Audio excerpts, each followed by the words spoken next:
Sambutan yang pertama akan disampaikan oleh Ketua Panitia,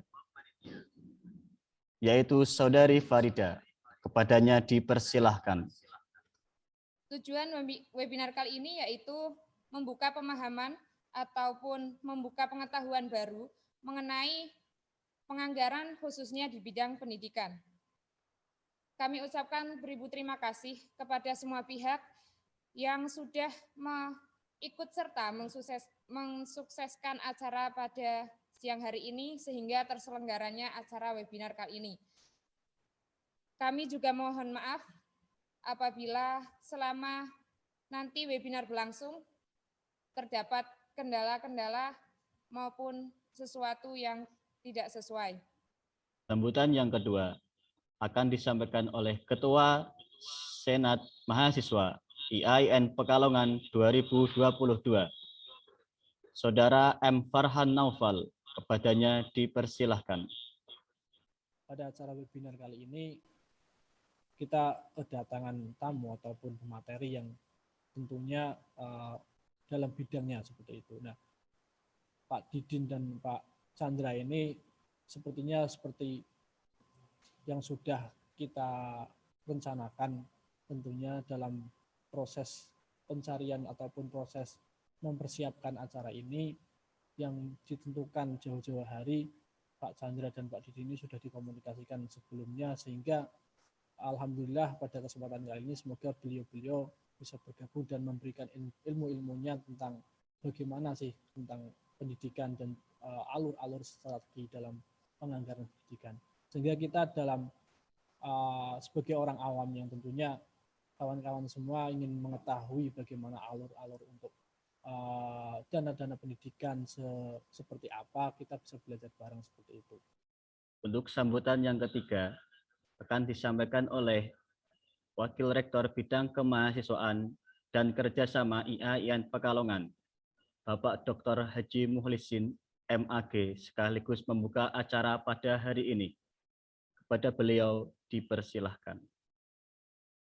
Saudara sekalian yang saya hormati, wabil khusus pada para narasumber, berbicara tentang pendidikan, ini memang berbicara tentang hajat publik ya.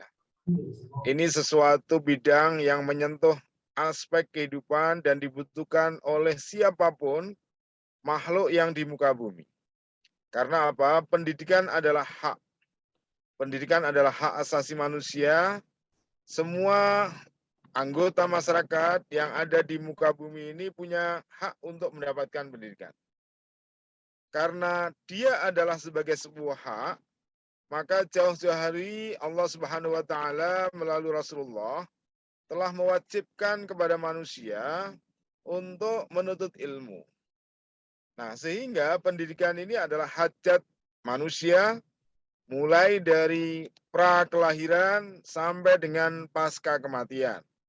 Dan dengan membaca Bismillahirrahmanirrahim secara resmi webinar yang mengangkat tema tentang strategi pembiayaan pendidikan secara resmi saya nyatakan dibuka. Akhir kalam, dan mari kita baca basmalah. Bismillahirrahmanirrahim. Bismillahirrahmanirrahim. Hadirin yang kami hormati, sebelum acara webinar dimulai, terlebih dahulu saya akan memperkenalkan moderator yang akan memandu jalannya webinar pada siang hari ini. Yang pertama, nama Devi Mahanani. Selanjutnya ada riwayat organisasi. Yang keenam, Sekretaris Jenderal di Senat Mahasiswa Institut Agama Islam Negeri IAIN Pekalongan tahun 2022. Itu untuk biodata moderator pada kali ini. Untuk sebetulnya kami serahkan kepada moderator, kepada Kak Devi, dipersilahkan. Oke, pada kesempatan siang kali ini kita akan membedah banyak terkait bagaimana sih regulasi stabilitas kebijakan peraturan pemerintah yang bergerak pada kebijakan penganggaran bidang pendidikan di era Society 5.0 ini. Untuk pemateri 1, kita akan bertemu dengan Bapak Chandra Saputra selaku Wakil Ketua Komisi 2 DPRD Kabupaten Pekalongan, yang kemudian dilanjut oleh Bapak Didin Nasrudin, SHMSI, selaku Ketua Bidang Pemsesbud Bapeda Litbang Kabupaten Pekalongan. Setelah pemaparan selesai, kita akan adakan Q&A, question and answer, kepada Bapak Chandra Saputra. Waktu dan tempat kami persilahkan. Monggo Bapak, silahkan.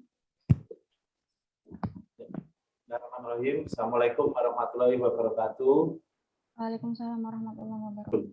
Jadi saat ini pemerintah pusat di periode Pak Jokowi ini lebih canggih lagi. Karena apa? Setiap usulan kita masuk ke SIPD namanya, Sistem Informasi Pemerintah Daerah. Jadi kita mengusulkan usulan untuk dibuat APBD itu harus yang sudah diinput di SIPD tersebut, sehingga APBD ini tidak bocor. Jadi APBD sendiri itu merupakan kegiatan dari usulan-usulan itu dari tingkat bawah, dari Musdes itu musyawarah tingkat desa, naik ke Musrenbang kecamatan, naik ke Musrenbang Kabupaten, dan tentunya nanti ada juga usulan dari kami, dari DPRD Kabupaten Pekalongan itu mempunyai pokok-pokok pikiran. Pokok-pokok pikiran kami itu kami dapatkan dari reses. Reses itu menyerap aspirasi masyarakat di daerah pemilihan kami. Jadi kami anggota DPRD itu mempunyai jatah reses setahun 3 kali. Ini untuk masyarakat di dapilnya, kita menyerap aspirasi, kita serap apa yang terjadi di masyarakat yang membutuhkan bantuan pemerintah daerah ataupun nanti pemerintah provinsi maupun pemerintah pusat. Kita dari DPRD ini kita yang seleksi. Kalau bisa di APBD kabupaten kita perjuangkan pakai pokok-pokok pikiran kami. Tapi kalau tidak bisa di kabupaten, kita usulkan lewat BANQ atau bantuan keuangan daerah dari provinsi. Ini APBD provinsi. Dan kalau nggak bisa lagi, kita pakai APBN dari DPR RI pusat ataupun dari Kementerian Pusat. Dan perlu adik-adik ketahui, kita DPRD mempunyai fungsi budgeting. Fungsi budgeting ini adalah fungsi untuk menganggarkan. Jadi setiap usulan ini, itu baik secara umum terkait infrastruktur maupun pendidikan yang kita saat ini akan kita sharing kepada adik-adik, ini kita harus melewati proses dulu, kita usulkan dulu. Satu contoh, ini adik-adik, ada sekolah di lingkungan adik-adik yang kondisinya sudah tidak layak. Misalnya, itu mengusulkan kepada kami. Itu tidak bisa serta-merta sekarang diusulkan langsung dapat. Jadi APBD ini kalau kita membahas bicara 2022, itu usulan awal sudah diusulkan dari tahun sebelumnya, dari tahun 2021, dari awal tahun itu sampai sebelum Musrenbang Kabupaten, itu sudah mengusulkan dulu kita. Mengusulkan program-program apa yang akan didanai oleh APBD ini.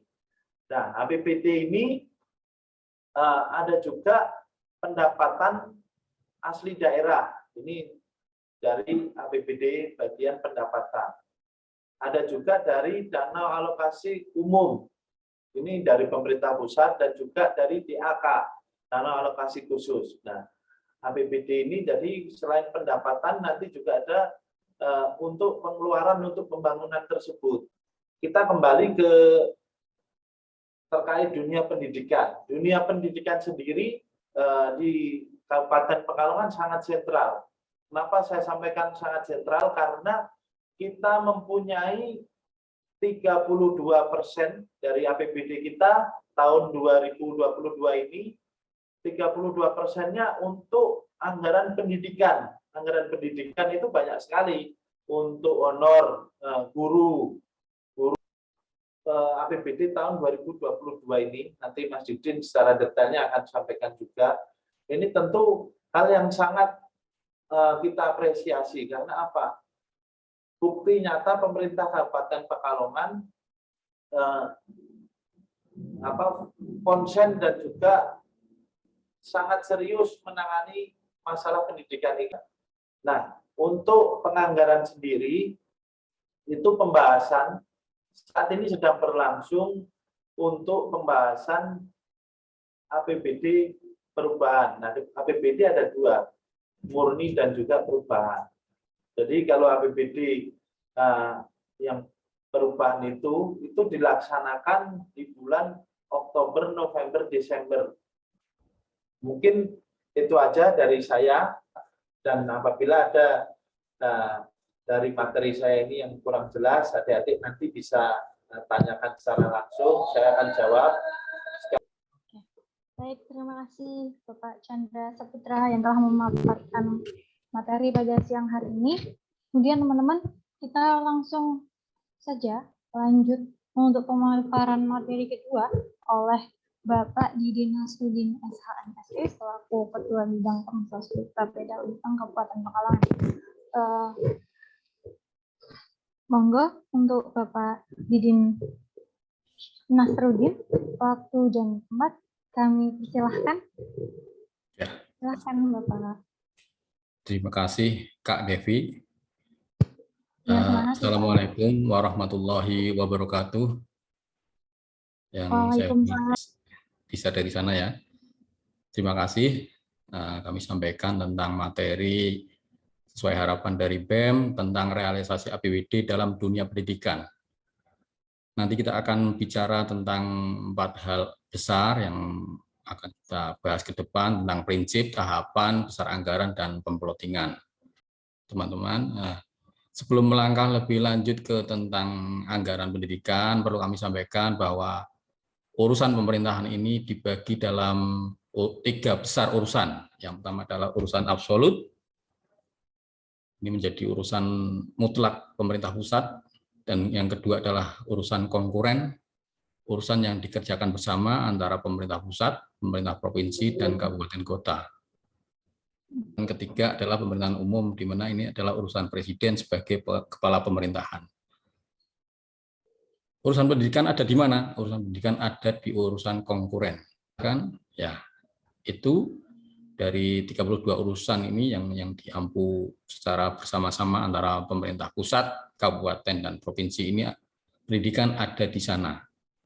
Jadi untuk urusan pendidikan sendiri ada 6 sub-urusan, yaitu manajemen pendidikan, kurikulum, akreditasi pendidik dan tenaga kependidikan, perizinan pendidikan, serta bahasa dan sastra. Namun untuk yang urusan akreditasi ini menjadi mutlak urusan pemerintah pusat. Jadi itu garis besarnya tentang urusan pendidikan dalam pemerintahan, dalam startup pemerintahan di Indonesia. Sehingga kita akan bicara tentang pendidikan, kita tahu dulu bagaimana struktur pendidikan dalam urusan pemerintahan. Berikutnya adalah tentang prinsip, bagaimana sebuah anggaran, bentuk anggaran ini disusun, meliputi beberapa prinsip, diatur terutama dalam Permendagri tentang pedoman penyusunan APBD tiap tahunnya. Lanjut. Ya, ada 6 prinsip penganggaran sesuai dengan Permendagri tentang pedoman penyusunan APBD. Yang pertama adalah sesuai dengan kebutuhan penyelenggaraan urusan pemerintahan yang menjadi kewenangan daerah dan kemampuan pendapatan daerah. Jadi walaupun kebutuhan kita banyak, tapi kalau kemudian kemampuan keuangan daerah ini tidak mencukupi, kita perlu memprioritaskan mana-mana yang kebutuhan yang paling mendesak, yang urgen dicukupi. Kemudian prinsip yang kedua adalah tidak bertentangan dengan kepentingan umum dan peraturan perundang-undangan yang lebih tinggi. Kemudian prinsip yang berikutnya adalah berpedoman pada RKPD, KUA, dan BPA, ini bahasan tersendiri. Dan prinsip berikutnya adalah tepat waktu. Waalaikumsalam. Sesuai dengan tahapan dan jadwal yang telah ditetapkan dalam peraturan perundang-undangan. Kemudian prinsip berikutnya adalah dilakukan secara tertib, efisien, dan ekonomis. Tentu Rp1 pun harus dipertanggungjawabkan, harus punya nilai ekonomi, sehingga APBD ini punya rasa keadilan bagi seluruh masyarakat. Dan terakhir, prinsip terakhir adalah APBD merupakan dasar bagi pemerintah daerah untuk melakukan penerimaan dan pengeluaran daerah. Belanja daerah kalau tidak ada APBD, tidak masuk dalam APBD, sifatnya ilegal. Seperti tadi disampaikan Pak Chandra, seperti itu, harus masuk di sistem informasi pemerintah daerah. Kemudian kita bicara tahapan, ada 11 tahapan dalam penyusunan perencanaan dan penganggaran ini, dimulai dari tahap 1, Musrembang Des, di bulan September, N-2. Juga sekalian disusun rencana awal, rencana kerja pemerintah daerah.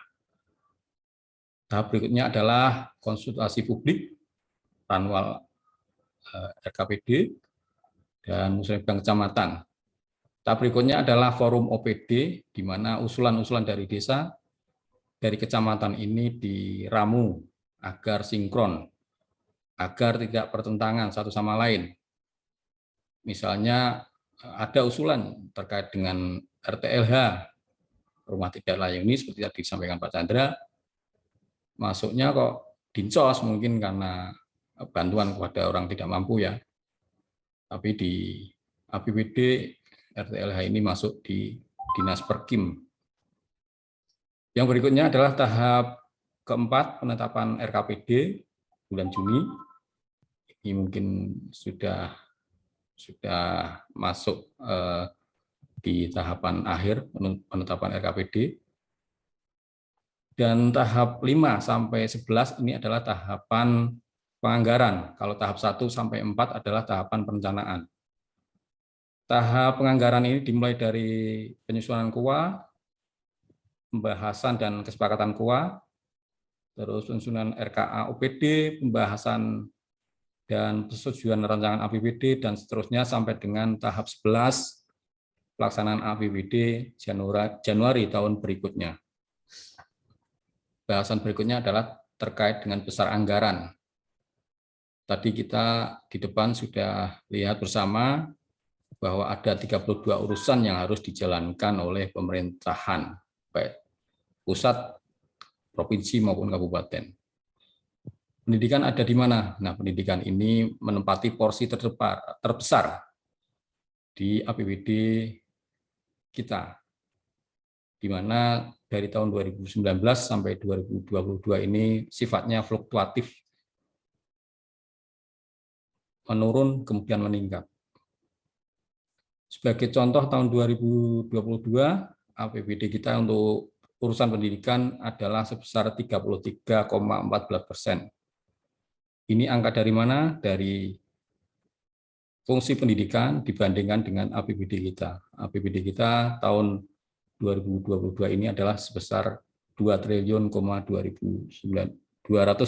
miliar. Bagaimana menghitungnya? Ini format penghitungan sesuai dengan tadi yang disampaikan Pak Chandra. APBD kita di dunia pendidikan sebesar 30% lebih, meliputi belanja pada dinas pendidikan dan belanja di luar dinas pendidikan yang menunjang pendidikan. Dalam hal ini dinas Arpus, dinas arsip dan perpustakaan. Ini format penghitungan sebagaimana diatur dalam Permendagri tentang penyusunan APBD. Cara pemplotingan ya, sebenarnya kita tidak kenal pemplotingan, kita hanya mengenal tentang prioritas dan penyusunan berdasarkan program ataupun kegiatan yang ada di dinas.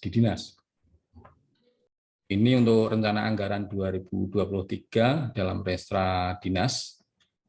Berdasarkan program ada 9 program.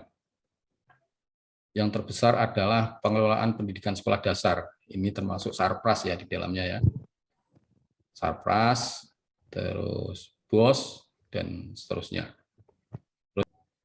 Jadi kalau ada yang salah mohon dimaafkan.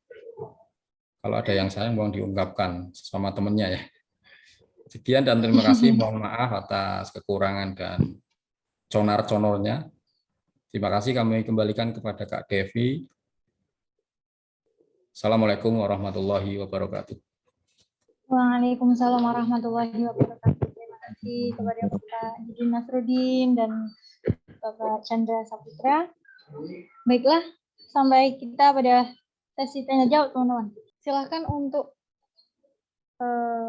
kita diskusi ya, teman-teman di sini bisa menanyakan terkait hal-hal yang ingin ditanyakan. Oke, ini ada yang raise hand ya. Ada Reza Imani. Jadi ini ada pertanyaan Pak Didin, Pak Chandra. Dari Reza Imani. Budgeting adalah hal yang penting untuk negara, tadi dipaparkan oleh Bapak Panjenengan Sami ya. Nah, menurut pandangan Pak Chandra dan Pak Didin, ketika ada penyelewengan dana, itu solusinya seperti apa, seperti itu? Apakah ada punishment yang diberikan? Dengeran adik-adik? Oke. Ya, saya jawab dulu ini. Ini menurut saya, ini sangat bagus nih pertanyaannya Mas Reza Imani. Apalagi yang saat ini sedang booming ini terkait kasus minyak goreng. Jadi begini, saya sampaikan. Minyak goreng ini, awalnya pemerintah buat HET. Ketika HET itu dicabut, ini tentu kita agak kesusahan. Mungkin ada HET yang curah. Nah, curah ini di sini masyarakatnya jarang mengkonsumsi yang curah karena barangnya itu susah. Memang di pasar-pasar susah. Nah, tadi pertanyaan Mas Reza sangat baik sekali. Ketika budgeting memang sangat dibutuhkan. Ketika ini melanggar, itu pasti ada hukumannya, Mas. Hukumannya, namun minyak goreng ini yang dilanggar adalah kebijakan. Jadi Pak Dirjen Daglu itu memberikan kebijakan kepada swasta untuk ekspor ke luar negeri, bisa ekspor sebanyak-banyaknya, bahasa kasarnya seperti itu. Jadi ini yang dia lakukan adalah kebijakan yang merugikan. Nah, tentu kalau subsidi yang digunakan itu harganya melebihi ini, ada namanya nanti kerugian negara yang harus dikembalikan. Itu kalau yang subsidi. Tapi karena ini kebijakan ekspor, dia hanya membuat kebijakan dan dia kenanya itu kan, mohon maaf, gratifikasi. Karena dia membuat kebijakan, dikasihlah imbalan atau janji seperti itu, yang dibuat hanya satu lembar surat saja, menyetujui ekspor seperti itu misalnya. Nah, itu kalau yang dilanggar misalkanlah HET minyak curah ini kita jualnya lebih dari HET, itu akan ada perhitungan kerugian yang harus dikembalikan kepada negara. Itu kalau ini saya bicara kalau wong Jawa, kalau itu malingnya ada kelas atas. Karena apa? Itu internasional, jualnya kan ke luar negeri. Tapi kalau HET yang dilanggar ini, yang di kita ini kan maling tingkat kampung. Karena apa? Hanya menaikkan harga ini, ya ini kerugian yang dihitung. HET-nya misalnya HET 20.000 dijual 24.000. Ketika terjadi ada laporan, dia kena operasi pasar ataupun sejenisnya, dia diproses hukum, dia masuk, dia kena denda untuk subsidiar itu 4.000 kali berapa yang sudah dijual, seperti itu. Nanti kan para penegak hukum akan melihat ini sudah berjalan berapa lama jual harga di atas HET. Itu tentu pasti ada pengembalian ke negara. Pengembalian ke negara karena tindak pidana yang dilakukannya tersebut. Nah, tadi Mas Reza Imani pertanyaan sangat bagus dan saya sampaikan, memang saat ini tidak hanya minyak goreng, kita lihat nggak usah jauh-jauh lah, adik-adik bisa cek juga, itu LPG 3 kilo, HET Pertamina-nya itu berapa, tapi dijual di lapangan kan lebih dari itu. Kemarin kami sudah melaporkan hal tersebut kepada Patra Niaga untuk datang langsung sidak ke Kabupaten Pekalongan. Tapi biasanya kalau di sidak itu harganya ya juga sesuai pasaran. Karena kalau sidak itu nggak tahu, kita datang nanya harganya sesuai yang di papan pelang itu. Tapi kalau masyarakat beli di atas HET tersebut, HET-nya kan sini 16.000, tapi adik-adik coba cek, itu bisa lebih juga. Nah ini PR kita bersama, mari kita awasi bareng-bareng, kita kasihan kepada masyarakat yang saat ini sedang kena pandemi ini. Monggo nanti barangkali Mas Yudin mau menambahkan. Terima kasih Mas Reza. Demikian jawaban pandangan pribadi saya seperti itu. Apabila kurang memuaskan, mohon maaf, Mas. Terima kasih. Oke.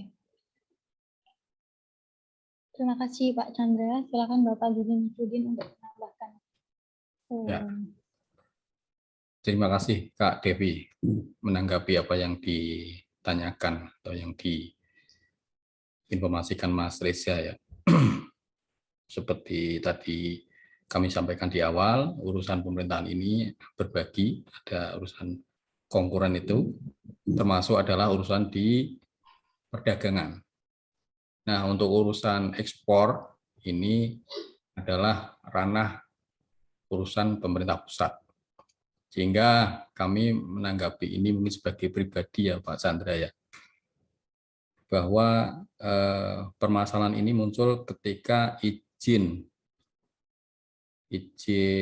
CPO ya, yang seharusnya minimal 20% itu ditengarai oleh Jaksa Agung kurang dari 20%, sehingga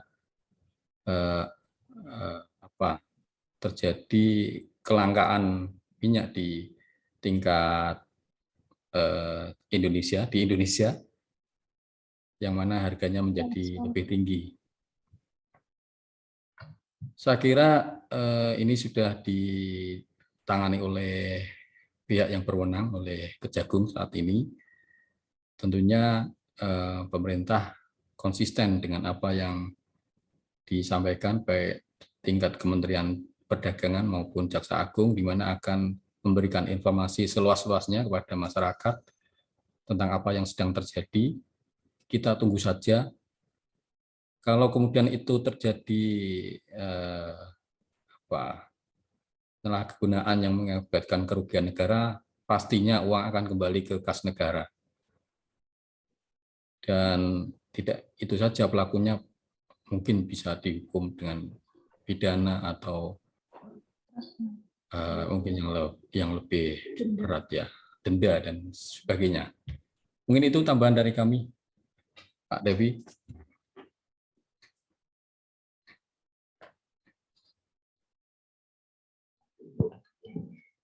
Baik, terima kasih Pak Dudin Nasruddin. Semoga sih banyak menjawab ya Mas Reza Imani. Jika jawaban dari Bapak Dudin dan Pak Chandra kurang jelas, bisa ditanyakan langsung lewat nomor WA. Tadi beliau sudah membuka pintu. Oke.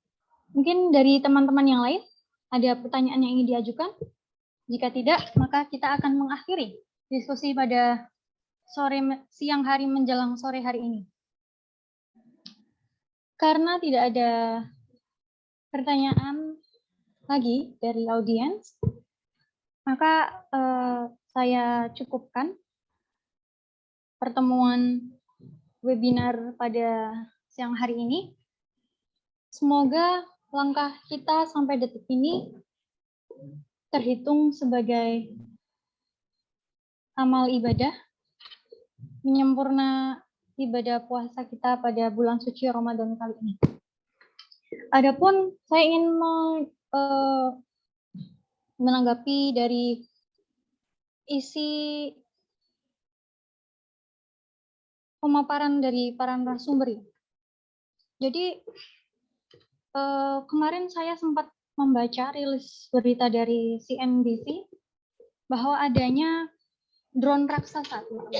Di luar sana sudah rilis drone raksasa, maka bukan suatu kemustahilan jika nantinya itu ada peraturan lalu lintas di udara. Gitu. Percepatan globalisasi, percepatan perubahan yang sangat masif. Dahulu kita membutuhkan kurun waktu 2010 sampai 2020 untuk perubahan sinyal E ke 5G sekarang ini, 4G ke 5G sekarang ini, teman-teman. Jadi bukan suatu kemustahilan ketika nanti ada kebijakan peraturan lalu lintas di udara juga ini. Karena drone raksasa yang nantinya dipakai sama manusia itu sudah ada, sudah rilis, dan bahkan akan diproduksi secara massal. Nah, adapun tantangan yang sangat besar yang harus benar-benar kita perhatikan mulai hari ini, yaitu bagaimana sistem pendidikan kita harus dirombak. Kemudian kita kaji lagi, mendesak pemerintah untuk mengkaji RUU sistem pendidikan secara konkret dan menyeluruh. Adapun terkait anggaran bangunan fisik di beberapa daerah atau tempat untuk penggunaan pendidikan perlu dikaji ulang. Karena di era Society 5.0 ini, apakah bangunan fisik masih relevan?